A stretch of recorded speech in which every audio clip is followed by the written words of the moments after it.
السلام علیکم ورحمۃ اللہ وبرکاتہ۔ اللہم صلی علی سیدنا محمد النبی الامی وعلی آل سیدنا محمد عدد خلقک ورضوان نفسک وزنة عرشک ومداد کلماتک ومبلغ علمک وآیاتک۔ عزیزان گرامی، 70,000 فرشتوں سے ہزاروں دنوں تک نیکیاں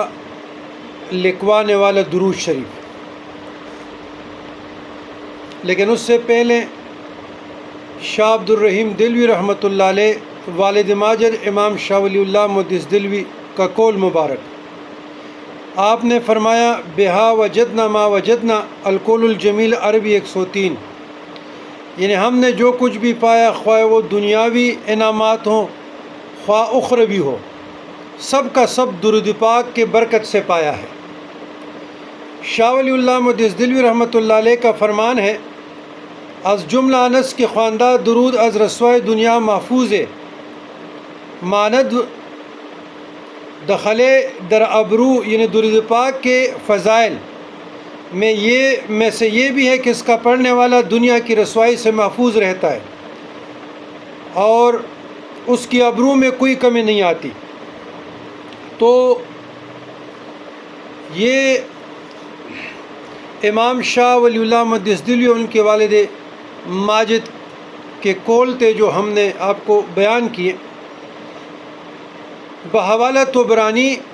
ابن عباس رضی اللہ تعالیٰ عنہ ارشاد فرماتے ہیں کہ حضور اکرم صلی اللہ علیہ وسلم نے فرمایا،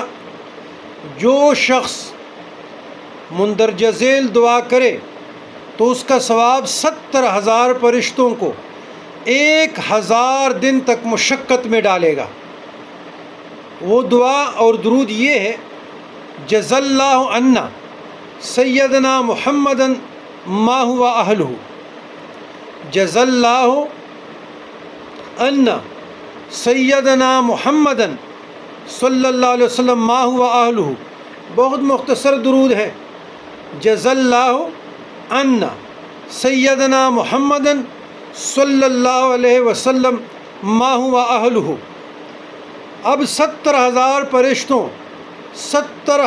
فرشتوں سے 1000 دنوں تک اگر آپ لوگ نیکیاں لکھواتے ہیں، گناہوں کو مٹاتے ہیں، عروج چاہتا ہے، دنیاوی اور اخروی نعمتوں سے مالا مال ہونا چاہتا ہے، تو یہ دعا، یہ درود آج سے پڑھنا شروع کرے، جزا اللہ عنا سیدنا محمد صلی اللہ علیہ وسلم ما ہوا، جزا اللہ عنا سیدنا محمد صلی اللہ علیہ وسلم ما ہوا اہلہ، 100 مرتبہ سے لے کر 1000 مرتبہ آپ شوق و ذوق سے پڑھیں۔